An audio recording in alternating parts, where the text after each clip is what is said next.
Et bonjour, bienvenue sur ce live. On va finir le roman Claudius Bombardin. Et bonjour, bienvenue sur ce live. On va finir le roman Claudius Bombarnac, Roi ma vieille. Et tout le monde est descendu. Il est 4 heures du soir. Pour des gens fatigués par 312 heures de voyage, ce n'est pas le moment d'aller courir la ville. Que dis-je, les 4 villes emboîtées les unes dans les autres. D'ailleurs, j'ai le temps, mon séjour devant se prolonger durant quelques semaines au milieu de cette capitale. L'essentiel, c'est de trouver un hôtel où l'on puisse loger d'une façon à peu près passable.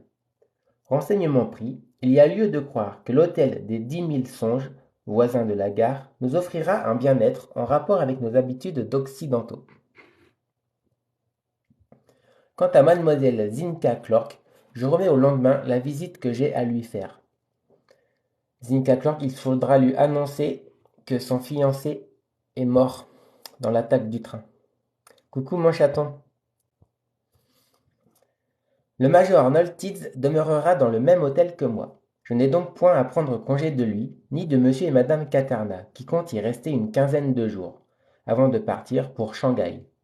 Quant à Pan Chao et au docteur Choking, une voiture les attend pour les conduire au Yamen, habité par la famille du jeune chinois. Mais nous nous reverrons. Des amis ne se séparent pas sur un simple adieu, et la poignée de main que je lui donne à la descente du wagon ne sera pas la dernière. Mr. et Miss Efrinel ne vont pas tarder à quitter la gare, afin d'aller à leurs affaires, qui les obligent à chercher un hôtel dans le quartier commerçant de l'enceinte chinoise. Ils ne s'en iront pas, du moins sans avoir reçu nos compliments. Aussi, le major Noltids et moi rejoignons-nous cet aimable couple, et les politesses d'usage sont réciproquement échangées. Bonsoir à tout le monde, Salidi.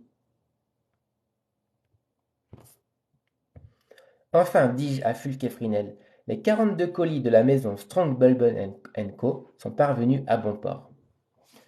Monsieur Efrinel, lui, il transporte 42 caisses de fausses dents pour les vendre aux Chinois. Mais il s'en est fallu de peu que l'explosion de notre locomotive ne vous ait cassé vos dents artificielles. Comme vous dites, monsieur Bombarnac, répond l'Américain, et mes dents l'ont échappé belle. Que d'aventures depuis notre départ de Tiflis. Décidément, ce voyage a été moins monotone que je l'imaginais. Et puis, ajoute le major, vous vous êtes marié en route, si je ne me trompe. Wait a bit, réplique le Yankee d'un ton bizarre. Pardon, nous sommes pressés. Nous ne voulons pas vous retenir, monsieur Efrinel, ai-je répondu, et à mistress Efrinel, comme à vous, vous nous permettrez de dire au revoir. Au revoir, répond cette Anglaise, américanisée, plus sèche encore à l'arrivée qu'elle n'était au départ. Puis, se retournant, je n'ai pas le loisir d'attendre, monsieur Efrinel.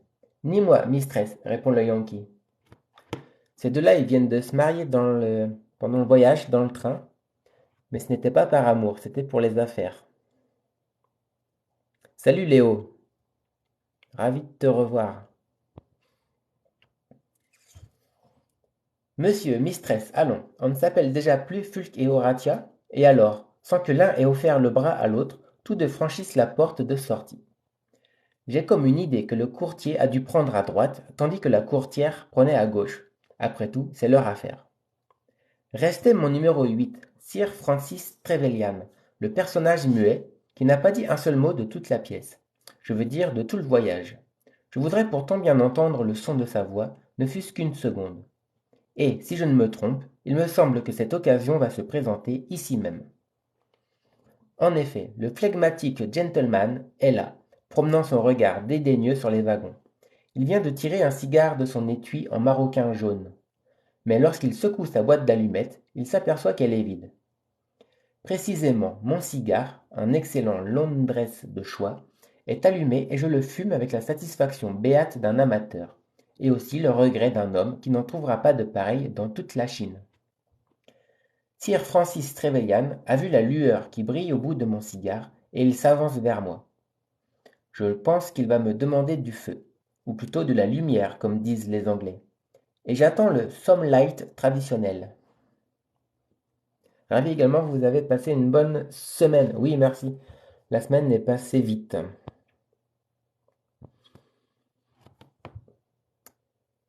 Le gentleman se borne à tendre sa main, et machinalement je lui présente mon cigare.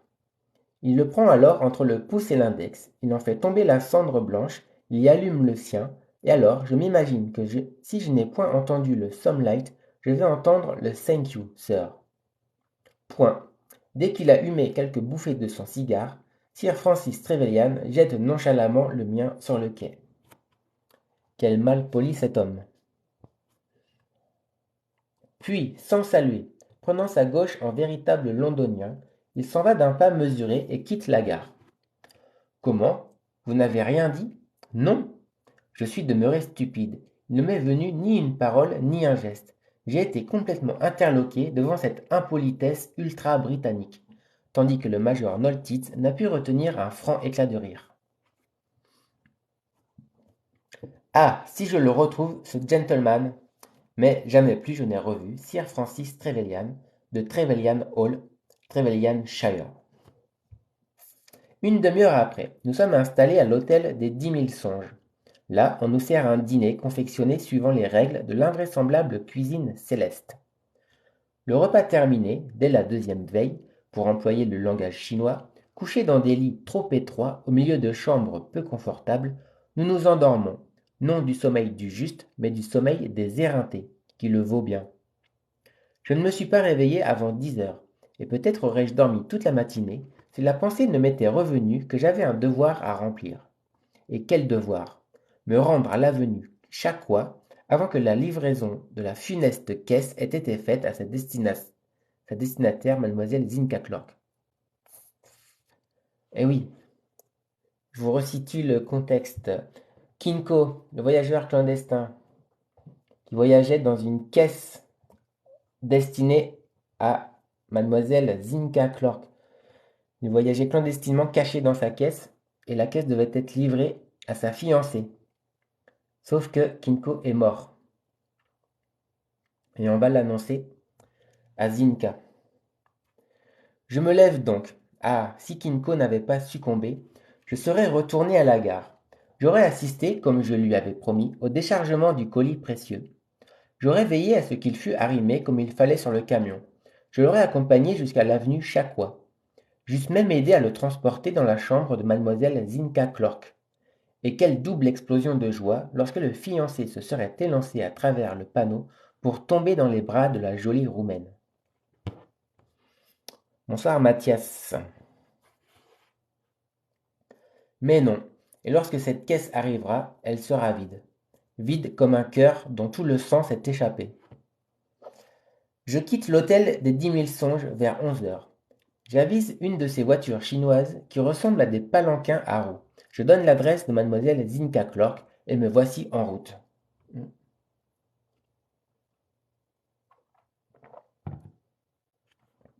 On le sait, parmi les 18 provinces de la Chine, la province de Petchili est celle qui occupe la position la plus septentrionale. Formée de 9 départements, elle a pour capitale Pékin, autrement dit Shinkinfo, appellation qui signifie ville du premier ordre, obéissant au ciel. Je ne sais si cette capitale obéit réellement au ciel, mais elle obéit aux lois de la géométrie rectiligne.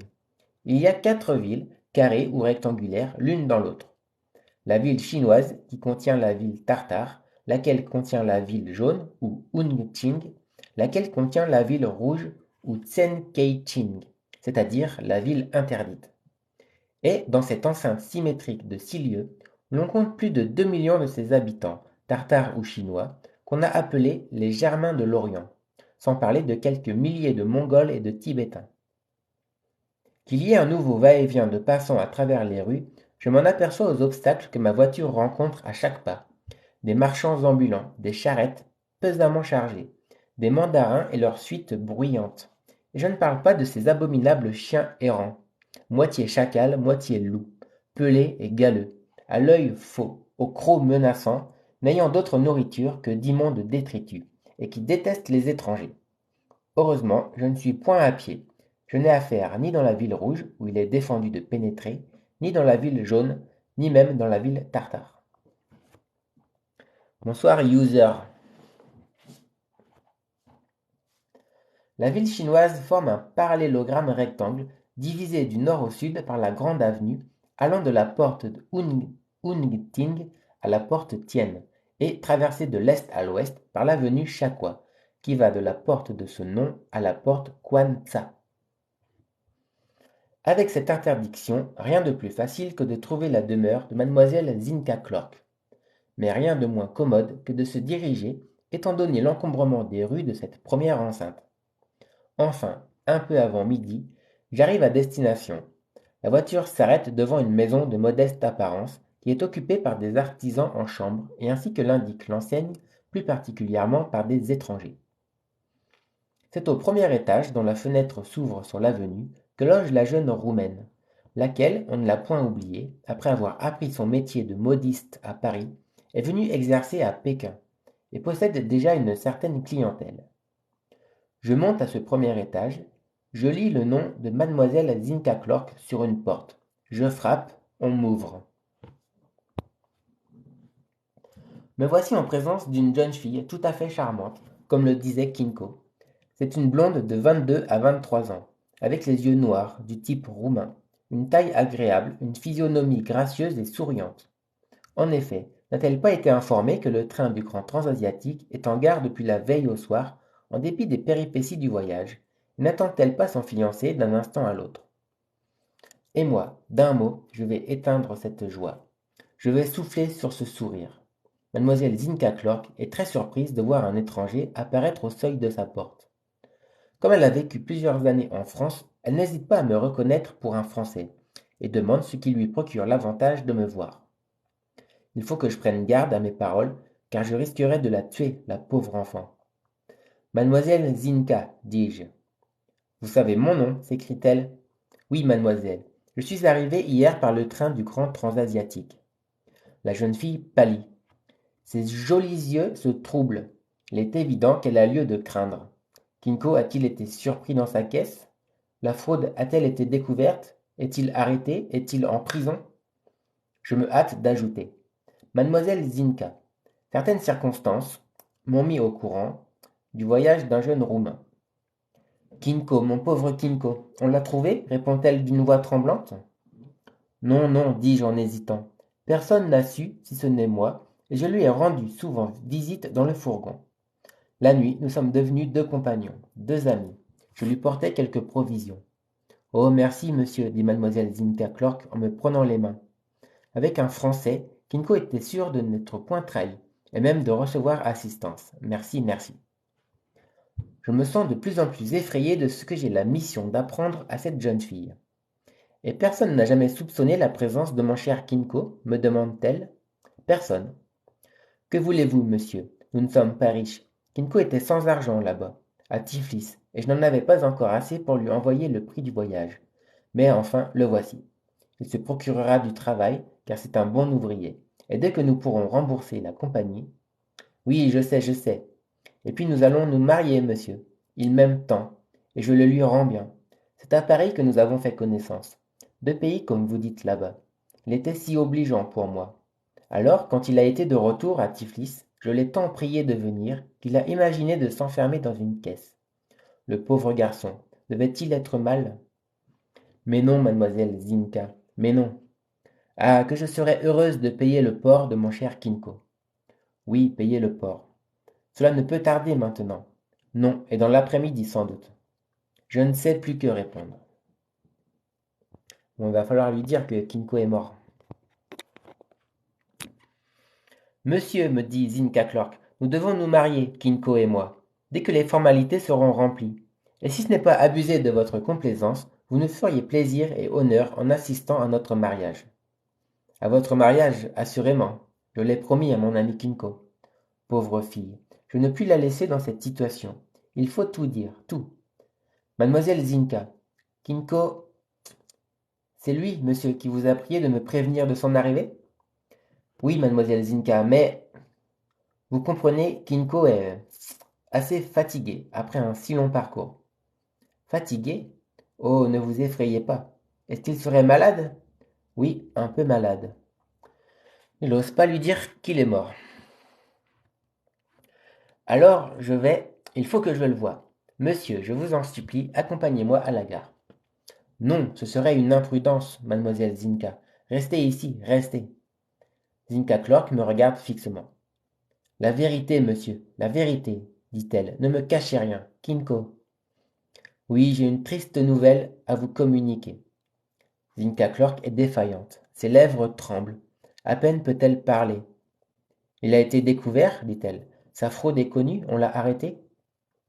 Plût au ciel qu'il n'en fût que cela, mademoiselle. Nous avons eu des accidents en route. Le train a failli périr, une épouvantable catastrophe. Il est mort? Kinko est mort? La malheureuse Zinka tombe sur une chaise et pour employer la phraséologie imagée de Céleste, ses larmes coulent comme la pluie par une nuit d'automne. Jamais je n'ai rien vu de si lamentable, mais il ne faut pas la laisser en cet état, la pauvre fille. Elle va perdre connaissance. Je ne sais où j'en suis. Je lui prends les mains, je répète. Mademoiselle Zinka, mademoiselle Zinka. C'est triste. En ce moment, un gros tumulte se produit devant la maison. Des cris se font entendre. Un brouhaha de foule les accompagne. Et au milieu de ce tumulte, une voix. Grand Dieu, je ne me trompe pas. C'est la voix de Kinko. Je l'ai reconnu. Suis-je dans mon bon sens? Kinko ne serait pas mort. Moi j'avais le pressentiment qu'il n'était pas mort, hein. Zinka Clark, qui s'est relevée, se précipite vers la fenêtre. Elle l'ouvre et nous regardons tous les deux. Un camion est arrêté au seuil de la porte.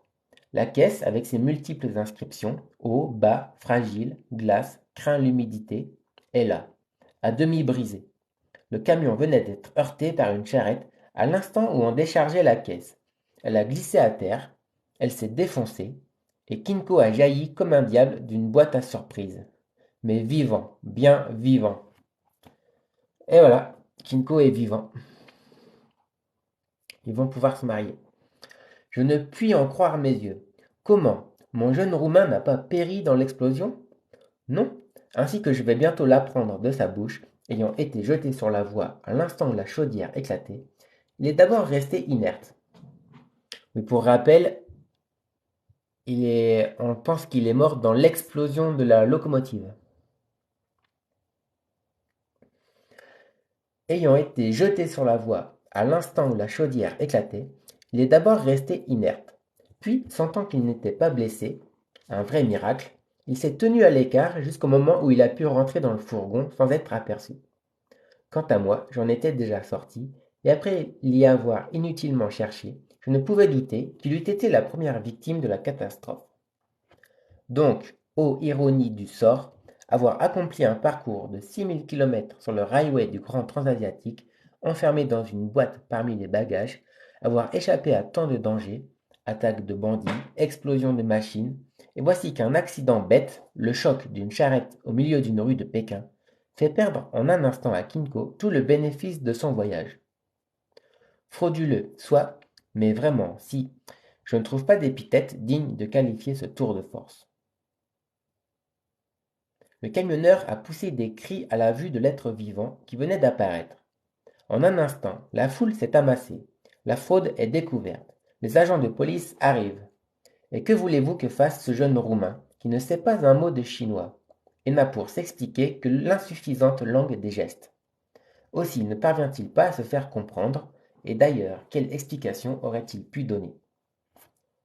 Ce serait trop bête qu'il se fasse arrêter juste à l'arrivée. Après avoir voyagé clandestinement pendant des semaines. Ma Zinka, ma chère Zinka, s'écrie-t-il en pressant la jeune fille sur son cœur. Mon Kinko, mon cher Kinko, répond-elle, tandis que ses larmes se mêlent aux siennes. Monsieur Bombarnac, dit le pauvre garçon, qui n'a plus d'espoir que dans mon intervention. Kinko, ai-je répondu, ne vous désolez pas et comptez sur moi. Vous êtes vivant, vous que nous croyions mort. Eh, je n'en vaux guère mieux, murmure-t-il. Erreur. Tout vaut mieux que d'être mort. Alors, même alors qu'on se voit menacé d'aller en prison. Fût-ce une prison chinoise. Et c'est bien ce qui a eu lieu, malgré les supplications de la jeune fille auxquelles je joignis les miennes, sans parvenir à me faire comprendre, tandis que Kinko était entraîné par les agents de police à travers les rires et les huées de la foule. Mais je ne l'abandonnerai pas. Non, Dussé-je remuer le ciel et terre, je ne l'abandonnerai pas. Fin du chapitre, et on arrive au dernier chapitre,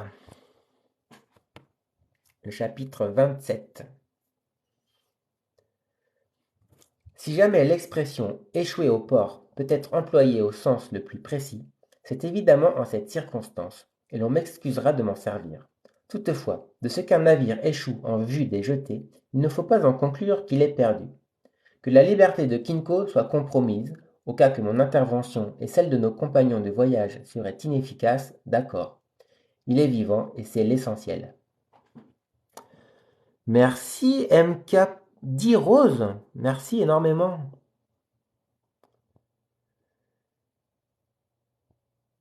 Merci beaucoup, beaucoup.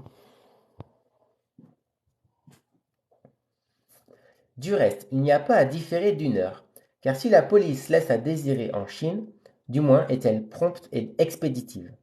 Aussitôt pris, aussitôt pendu. Et il ne faut pas que l'on pende Kinko, même au figuré.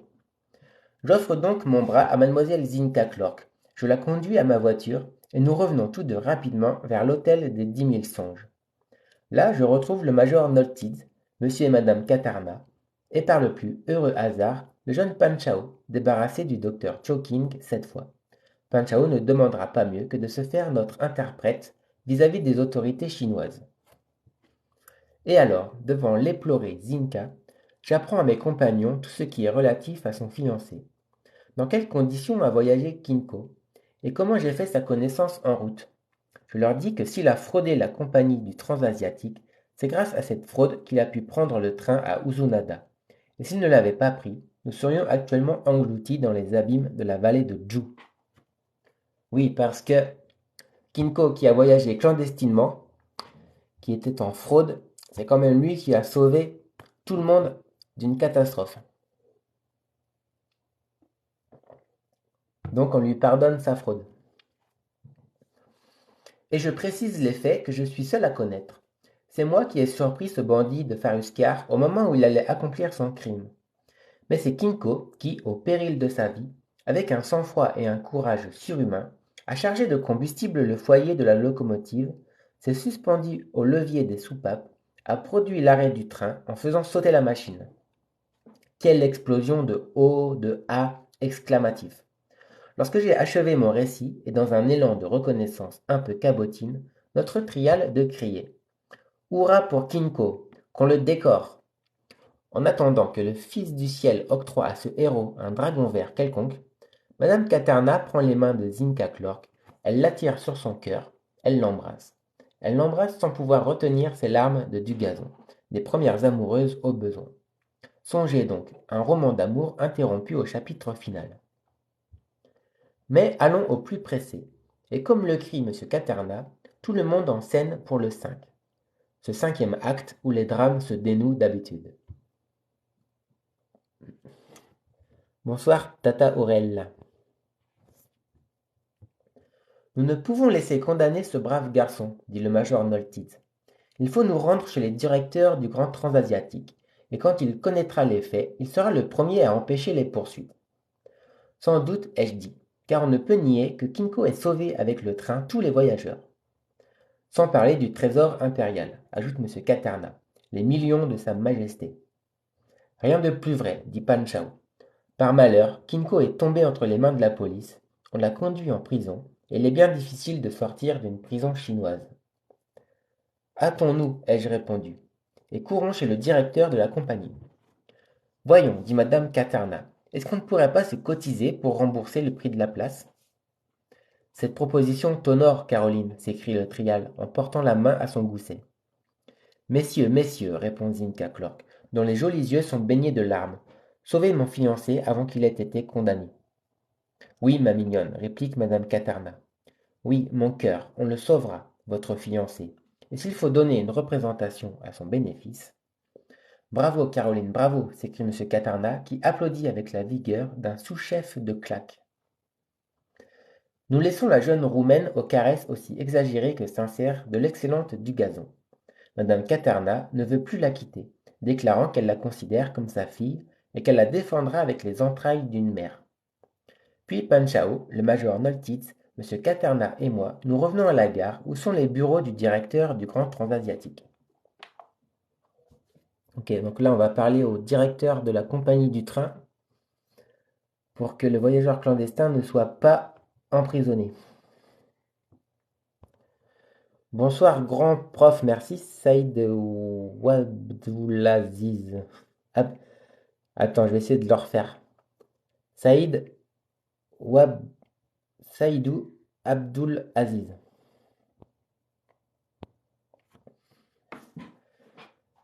Le directeur est dans son cabinet et, sur la demande de Pan Chao, on nous introduit près de lui. C'est un Chinois dans toute l'acception du mot et capable de toutes les chinoiseries administratives. Un fonctionnaire qui fonctionne, je vous prie de le croire, et qui en remonterait à ses collègues de la vieille Europe. Pan Chao lui raconte l'affaire et, comme il comprend assez couramment le russe, le major et moi, nous pouvons prendre part à la discussion. Oui, il y a eu discussion. Cet invraisemblable Céleste ne craint pas de soutenir que le cas de Kinko est des plus graves. Une fraude entreprise en ces conditions. Une fraude qui s'exerce sur un parcours de 6000 km. Il a voyagé clandestinement sur 6000 km. Une fraude qui fait tort d'1 millier de francs à la compagnie du Grand Transasiatique, à ses actionnaires. On répond à ce Chinois chinoisant que tout cela est vrai, mais qu'en somme, le dommage eût été bien autrement considérable si le fraudeur ne se fût trouvé dans le train, puisqu'il l'avait sauvé au risque de sa vie, et, en même temps que le matériel, l'existence des voyageurs. Eh bien, le croirait-on, ce magot de porcelaine vivante nous donne à entendre qu'à un certain point de vue, mieux eût valu avoir à regretter la mort d'une centaine de victimes. Le directeur ne veut pas entendre raison. Oui, nous connaissons cela. Périssent les colonies et tous les voyageurs d'un train, plutôt qu'un principe. Bref, nous n'avons rien pu obtenir. La justice suivra son cours contre le fraudeur Kinko. Nous nous sommes retirés, pendant que M. Caterna déversait toutes les locutions de son vocabulaire de marine et de coulisses sur cet imbécile. Que faire? Messieurs, nous dit Pan Chao, je sais comment les choses se passent à Pékin et dans le céleste empire. Il ne s'écoulera pas 2 heures entre le moment où Kinko a été arrêté et le moment où il sera traduit devant le juge d'arrondissement, chargé de connaître de ces sortes de délits. Il y va pour lui non seulement de la prison, mais de la bastonnade. La bastonnade? Comme à cet idiot de Zizel de Si j'étais roi, s'écrie notre trial. Précisément, répond Pan Chao. Il faut empêcher cette abomination, dit le major Noltitz. C'est quoi la bastonnade? Bastonnade. Bastonnade. Une volée de coups de bâton. Ok. Kinko va avoir des coups de bâton. Une bastonnade. Il faut empêcher cette abomination, dit le major Noltitz. Il faut l'essayer, du moins, répond Pan Chao. Aussi je vous propose d'aller devant le tribunal où j'essaierai de défendre le fiancé de la charmante roumaine, et que je perde la face si je ne le tire pas de là à son honneur. C'est le meilleur, c'est même le seul parti à prendre. Nous sortons de la gare, nous envahissons une voiture, et nous arrivons en 20 minutes devant la bicoque d'assez minable apparence où fonctionne le tribunal d'arrondissement. Il y a foule, l'affaire s'est ébruitée. On sait qu'un fraudeur s'est fait expédier en caisse dans un fourgon du Grand Transasiatique et qu'il a fait le voyage gratis de Tiflis à Pékin. Chacun veut le voir, chacun veut connaître les traits de cet original.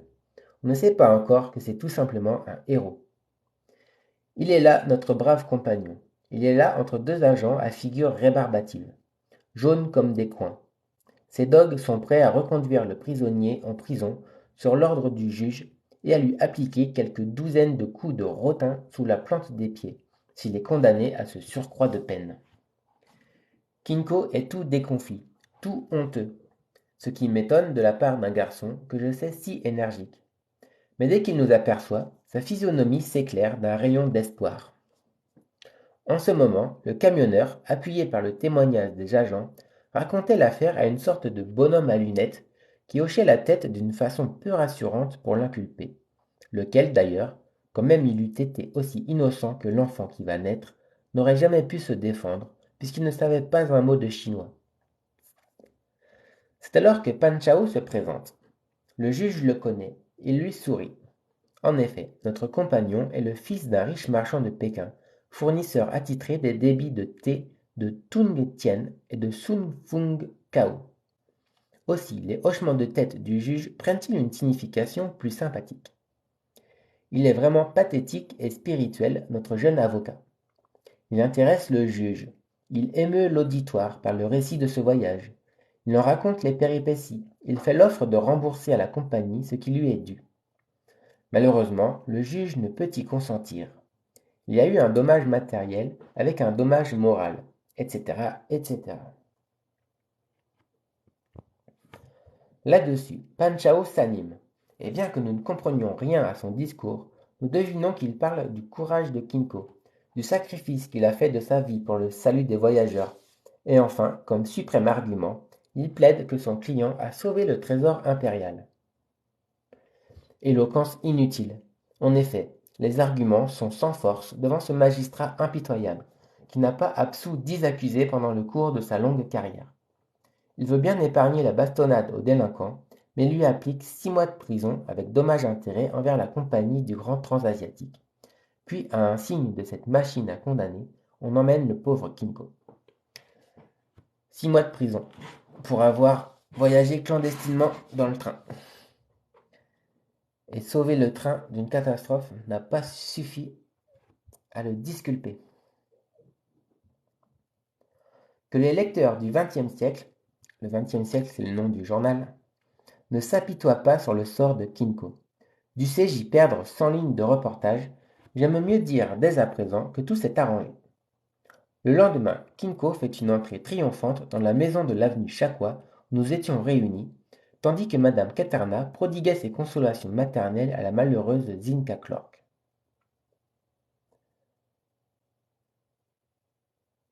D'accord, donc il était condamné, et on apprend dans la ligne suivante que tout s'est bien passé pour lui. Ok. Les journaux s'étaient emparés de l'affaire. Le Shibao de Pékin et le Chinese Times de Tianjin avaient réclamé la grâce du jeune Roumain. Ses cris de miséricorde étaient arrivés au pied du Fils du ciel, à l'endroit même où sont placées ses impériales oreilles. D'ailleurs, Pan Chao a fait parvenir à Sa Majesté une supplique relatant les incidents du voyage, en insistant sur ce point que, sans le dévouement de Kinko, l'or et les pierres précieuses du trésor seraient au pouvoir de Faruskar et de ses bandits. Et, par Bouddha, cela valait entre autres choses que 6 mois de prison. Oui, cela valait 15 000 taels, c'est-à-dire plus de 100 000 francs, et dans un accès de générosité, le Fils du ciel venait de les envoyer à Kinko avec la remise de sa peine. Ok, il a été libéré, aussitôt. Je renonce à dépeindre la joie, le bonheur, l'ivresse que cette nouvelle apportée par Kinko en personne cause à tous ses amis, et en particulier à la jolie Zinka Clark. Ces choses-là ne sauraient s'exprimer en aucune langue, même en langue chinoise, bien que celle-là se prête si généreusement aux plus invraisemblables métaphores. Et maintenant que les abonnés du XXe siècle me permettent d'en finir avec les compagnons de voyage dont les numéros ont figuré sur mon carnet de reporter. Donc là, on va savoir ce que Claudius Bombarnac a écrit sur chacun des voyageurs. Numéro 1 et 2. Fulk et Fresnel et Miss Horatia Bluette. N'ayant pu s'entendre sur les divers tantièmes stipulés dans leur association matrimoniale, ils ont divorcé 3 jours après leur arrivée à Pékin. C'est comme si le mariage n'eût jamais été célébré sur le parcours du Grand Transasiatique. Et Miss Horatia Bluette est restée Miss Horatia Bluette. Dieu fasse la grâce à la sèche courtière de récolter des cargaisons de cheveux sur les têtes chinoises et au pratique courtier de meubler de ses dents artificielles tous les palais du Céleste Empire. Donc ça, c'est l'américain qui vendait des fausses dents et l'anglaise qui vend des faux cheveux, qui se sont mariés juste pour les affaires et ont divorcé aussitôt. Jolei 4, bonsoir. Numéro 3. Le major Noltiz. Il s'occupe des travaux de l'hospice qu'il est venu fonder à Pékin pour le compte du gouvernement russe. Et lorsque l'heure de la séparation a sonné, j'ai senti que je laissais un véritable ami en ces contrées lointaines. Numéro 4 et 5. Monsieur et Madame Katerna. Au bout de 3 semaines de séjour dans la capitale du Céleste Empire, le sympathique Trial et la charmante Dugazon sont partis pour Shanghai, où ils font actuellement les délices de la résidence française. Donc eux, ils font du théâtre à Shanghai. Numéro 6. Le baron Weschnitzerdorfer, dont j'écris pour la dernière fois le nom incommensurable. Eh bien, non seulement ce globe-trotteur a manqué le paquebot à Tianjin, mais un mois plus tard, il a manqué le paquebot à Yokohama, puis 6 semaines après, il a fait naufrage près du littoral de la Colombie anglaise. Enfin, par suite d'un déraillement sur la ligne de San Francisco à New York, ce n'est pas sans peine qu'il est parvenu à achever son tour du monde en 187 jours au lieu de 39. Donc lui, c'est le monsieur qui voulait faire le tour du monde en 39 jours, qui a failli rater le premier train, failli rater le bateau, failli rater le deuxième train, et finalement a raté tout le reste. Donc il n'a pas réussi son tour du monde en 39 jours. Numéro 9 et 10. Pan Chao et le docteur Choking. Que vous dirais-je si ce n'est que Pan Chao est toujours le Parisien que vous connaissez. Et toutes les fois qu'il vient en France, un dîner nous réunit chez Durand ou chez Marguerite. Quant au docteur, il en est arrivé à ne plus manger qu'un jaune d'œuf par jour, comme son maître Cornaro, et il espère vivre jusqu'à 102 ans, à l'exemple du noble Vénitien. Numéro 8. Sir Francis Trevelyan. Et numéro 12. Le seigneur Faruscar. Je n'ai jamais revu l'un, qui me doit une réparation et un cigare, ni jamais entendu dire qu'on ait pendu l'autre. Sans doute l'illustre bandit, ayant donné sa démission d'administrateur du Grand Transasiatique, continue sa fructueuse carrière au sein des provinces mongoles. C'est enfin Kinko, mon numéro 11. Je n'ai pas besoin de vous dire que mon numéro 11 a épousé mademoiselle Zinka Clark en grande cérémonie. Nous avons tous assisté à leur mariage, et si le Fils du ciel a richement doté le jeune Roumain, la jeune Roumaine a reçu un magnifique cadeau au nom des voyageurs du train sauvé par son fiancé. Voilà le récit fidèle de ce voyage. Bon, ça c'est l'essentiel, c'est que les deux là se soient mariés. Donc ça se finit bien. J'ai fait de mon mieux pour remplir mes devoirs de reporter tout le long de la route, et puisse la direction du XXe siècle se déclarer satisfaite malgré les impairs et les gaffes que l'on sait. Quant à moi, après 3 semaines passées à Pékin, je suis revenu en France par la voie de mer. Maintenant, il me reste à faire un aveu pénible pour mon amour-propre. Dès le lendemain de mon arrivée dans la capitale du Céleste Empire, j'avais reçu une dépêche ainsi conçue en réponse à mon télégramme de Lanzhou. Claudius Bombarnac, Pékin, Chine. Direction XXe siècle charge son correspondant Claudius Bombarnac de présenter compliments et hommages à héroïque Seigneur Faruscar. Ok, parce que Claudius avait envoyé un télégramme disant que le Seigneur Faruscar était un héros, et il s'est avéré que c'était en fait un bandit.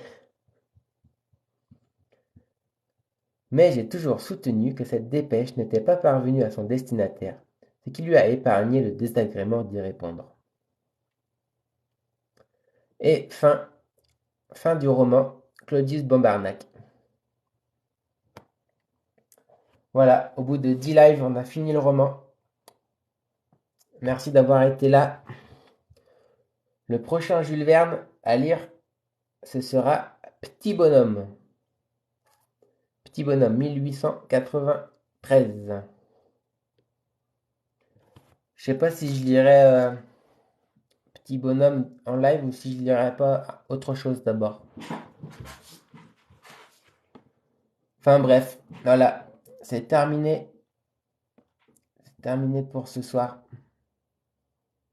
Tout est bien qui finit bien.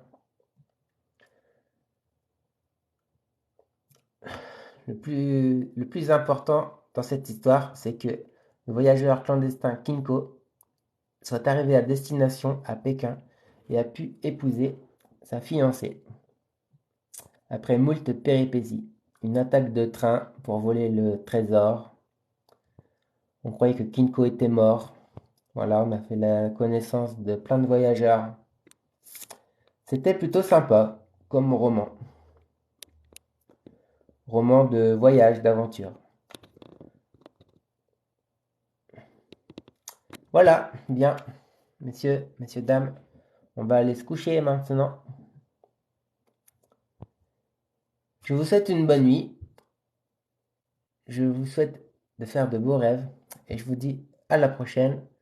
Ciao, bon dimanche.